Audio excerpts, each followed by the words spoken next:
অষ্টম শ্রেণীর ছোট্ট ছোট্ট বন্ধুদের স্বাগত জানিয়ে আজকে আমরা পরিবেশ বিজ্ঞানের একটি মডেল প্রশ্ন, অবশ্যই অত্যন্ত গুরুত্বপূর্ণ প্রশ্ন, যেটা নিয়ে আলোচনা করব, উত্তর আলোচনা করব। পরিবেশ ও বিজ্ঞান, পরিবেশ বিজ্ঞান নয়, শুধু পরিবেশ ও বিজ্ঞান। তো আমরা বড় প্রশ্ন দেখব, ছোট প্রশ্ন দেখব, সব প্রশ্নগুলো কিন্তু দেখব। আমরা হয়তো প্রত্যেকেই কোশ্চেন প্যাটার্ন সম্বন্ধে অবগত আছি। সেই কোশ্চেন প্যাটার্নের উপর নির্ভর করে কিন্তু প্রশ্ন করা হয়েছে। প্রথমে দেখো, মরুভূমিতে মরীচিকা দেখা যায় আলোর যে ধর্মের জন্য। তাহলে এখানে অভ্যন্তরীণ পূর্ণ প্রতিফলন। টরিসেলি বা টরিচেল্লি পরীক্ষা করে জানেন বায়ু স্বাভাবিক অবস্থায় চাপ দেয় ড্যাশ উঁচু পারস্তম্ভের সমান। উত্তর হচ্ছে ৭৬ সেমি। আমরা চলে যাব অন্য একটি প্রশ্নে। একটি পরমাণু, এই পরমাণুতে কটি নিউট্রন, সেই সংখ্যাটা তোমরা আমাকে কমেন্ট করে জানাবে। তুমি কোথা থেকে বলছো, অর্থাৎ আমার ভিডিও তুমি কোথা থেকে দেখছো। আমি তোমাদের বলছি বাঁকুড়া জেলার সিমলাপাল থেকে। সবচেয়ে হালকা গ্যাস কি না হাইড্রোজেন। এখানে যে চারটে আছে, প্রদত্ত কোনটি, অর্থাৎ যে এখানে যে গ্যাসগুলোর নাম আছে, কোনটি গ্রিন হাউস গ্যাস নয়। উত্তর হচ্ছে অক্সিজেন। এন্ডোপ্লাজমীয় জালিকা তৈরি হয় প্লাজমা পর্দা থেকে। জিয়ার্ডিয়াসিস রোগটি হলো আদ্য প্রাণী ঘটিত। পিটুইটারি গ্রন্থি থেকে ক্ষরিত হয় না। উত্তর হচ্ছে থাইরক্সিন। স্কুইডের বাহু সংখ্যা, এই প্রশ্নের উত্তরটিও কিন্তু তোমরা কমেন্টে জানাবে। তাহলে দুটো প্রশ্ন দিলাম, এটা প্রশ্ন সংখ্যা ২। হিং উদ্ভিদের কি? ছাল, খরিত পদার্থ, কন্দ না ফুলের অংশ? হচ্ছে খরিত পদার্থ। আর কতগুলো জিনিস দেখবে। নিউট্রন আবিষ্কার করেন কে? এই যে প্রশ্নগুলো আমি পড়ছি না, ৭টি প্রশ্ন তোমাদের এখানে দেওয়া রইল। এরপর নির্দেশ অনুসারে উত্তর দাও যে কোনো ৬টি। ত্রিফলাতে কি কি থাকে? ত্রিফলাতে কি কি থাকে বলো তো? হরিতকি, বহড়া আর আমলকি। পশ্চিমবঙ্গের রাজ্য পশুর নাম কি? এই রাজ্য পশু, পাখি, গাছ সবগুলোই মানে জেনে রাখবে। আয়তন ইন্টু ঘনত্ব, এটার কি হবে? শূন্যস্থান পূরণ। সমতল দর্পণে প্রতিবিম্ব, শূন্যস্থান পূরণ করো। পরমাণুবাদ প্রকাশ করেন কে? কার্বনের একটি রূপভেদের নাম লেখো। শাল গাছের আঠাকে ড্যাশ বলে। শ্বাসনালীর দুপাশে ষড়যন্ত্রের উপর ড্যাশ গ্রন্থি অবস্থিত। ড্যাশ রোগ সৃষ্টিতে স্ত্রী অ্যানোফিলিস মশা বাহক হিসাবে কাজ করে। এখানে কটি প্রশ্ন করতে বলেছে? ৬টি। প্রশ্ন কিন্তু একটু বেশি দেওয়া রয়েছে, ৯টি দেওয়া রয়েছে। সত্য মিথ্যা নির্ণয় করো, আছে ৪টি। কিছু ব্যাকটেরিয়া আছে যাদের অক্সিজেনে আনলেই মরে যাবে। সত্য। জীবদেহের ক্ষুদ্রতম একক হলো কোষ। সত্য কি মিথ্যা তোমরা জানবে। অ্যান্টিবায়োটিক ভাইরাস ঘটিত রোগে কাজ করে না। সত্য না মিথ্যা।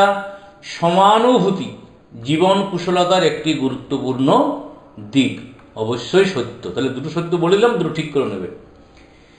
এরপর ২ নম্বর মানের প্রশ্ন। সংকেত লেখো। দুটি জিনিসের সংকেত লিখতে হবে। ৩টি জিনিসের নাম দেওয়া রয়েছে: aluminium sulphate, ferric oxide, sodium bicarbonate. দ্বিতীয় প্রশ্ন।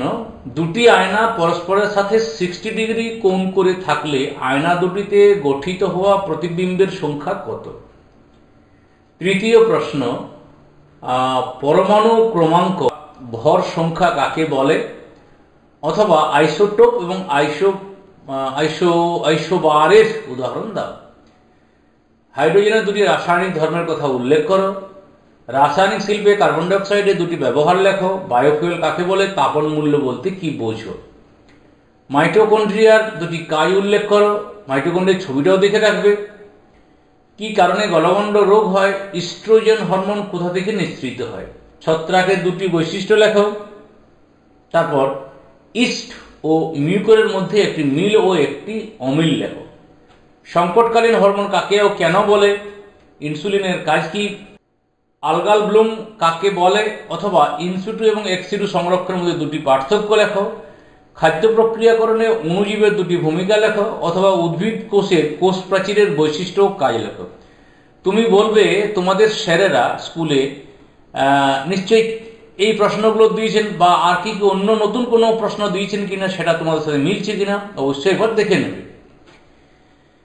এরপরে তোমাদের এখানে 3 নম্বর মানের প্রশ্ন রয়েছে, 10টি করতে হবে। একটি স্টিলের চামচ, এখানে কিন্তু স্টিলের চামচ দেওয়া আছে, এখানে থাকতে পারে লোহা দিয়ে কিছু থাকতে পারে, এটি লোহার পেরেক জলে ফেললে সেটি ডুবে যায়, কিন্তু লোহার কড়াই ভেসে থাকে কেন? তেমনি চামচের চেয়ে অনেক ভারী একটি স্টিলের বাটি জলে ভাসে কেন? ঘনত্ব কাকে বলে? তাহলে এখানে কিন্তু প্রশ্নের এরকম বিভিন্ন ধরনের হতে পারে। সদ্বিম্ব ও অসদ্বিম্বের মধ্যে একটি পার্থক্য লেখো, এদের প্রত্যেকের একটি করে উদাহরণ দাও। অথবা অভ্যন্তরীণ পূর্ণ প্রতিফলন কাকে বলে উদাহরণ দিয়ে বুঝিয়ে দাও। জলের ভিতর বুদবুদ চকচক করে কেন? পরম প্রতিসরাঙ্ক কাকে বলে? বিষয়টি উপযুক্ত চিত্রের সাহায্যে বুঝিয়ে দাও। কে প্রোটন নামকরণ করেন? তার দেওয়া পরমাণু মডেলের বিশেষ বৈশিষ্ট্যগুলি উল্লেখ করো। অথবা হাইড্রোজেন সালফাইডের কেন্দ্রীয় পরমাণু যোজ্যতা কত? অ্যামোনিয়া নাইট্রেটের ক্যাটায়ন ও অ্যানায়নের সংকেত লেখো। পরীক্ষাগারে কিভাবে অক্সিজেন অথবা দুটো যে কোনো একটা করতে হাইড্রোজেন গ্যাস প্রস্তুত করবে? যে কোনো একটি পদ্ধতির কথা লেখো এবং রাসায়নিক সমীকরণ বা সমিত সমীকরণ সহ। হাইড্রোজেন পারঅক্সাইডের লঘু জলীয় দ্রবণে সামান্য NO2 গুঁড়ো দিলে কি ঘটবে তার সমীকরণ ও পর্যবেক্ষণ লেখো। অথবা তুমি বিশ্ব উষ্ণায়নকে কিভাবে প্রতিরোধ করবে, প্রতিহত করবে, বিশ্ব উষ্ণায়ন কিভাবে কমাবে? একটি প্রাণী কোষের নিউক্লিয়াসে চিত্র অঙ্কন করে 4টি প্রধান বিষয় চিহ্নিত করো। অথবা উদ্ভিদে ভাজক কলা ও স্থায়ী কলার প্রধান কাজগুলি কি কি? অণুজীবদের দুটি বৈশিষ্ট্য লেখো। ভ্যাকসিন আমাদের শরীরে কিভাবে কাজ করে? ইমিউনিটি বলতে কি বোঝো? দুটি রোগের নাম লেখো যাদের টিকাকরণের মাধ্যমে ঠেকানো যায়। কোন হরমোনকে ও কেন অ্যান্টি ডায়াবেটিক হরমোন বলে? সংকটকালীন হরমোনের কাজ কি? অথবা সোমাটোট্রপিক হরমোনের কাজ কি? বা সন্ধিতে ঝুঁকিপূর্ণ আচরণগত সমস্যাগুলি কি কি? বনে আগুন লাগলে বা অরণ্য ধ্বংস হলে পরিবেশ কিরূপ ক্ষতিগ্রস্ত হয়? উট কিভাবে মরুভূমিতে জীবন মানিয়ে নেয়, অর্থাৎ উটের অভিযোজন। উট হতে পারে, কোনো ক্যাকটাস হতে পারে, অনেক তোমাদের বই অনেক কিছুই রয়েছে। ঔষধ হিসাবে পুদিনা, বেল, ঘৃতকুমারী, এখানে নয়নতারা থাকতে পারে, আরও অন্য কিছু থাকতে পারে। অনেকগুলো তোমাদের ভেষজ উদ্ভিদের নাম লেখা রয়েছে, সেগুলো প্রত্যেকটা কিন্তু একটা করে ব্যবহার দেখে রাখবে। অথবা অক্সিজেনের 3টি ব্যবহার লেখো। আজকে এই পর্যন্ত। সকলকে ধন্যবাদ। তোমাদের কি কি প্রশ্ন লাগবে প্রস্তুতি নিতে সেটা আমাকে জানিও।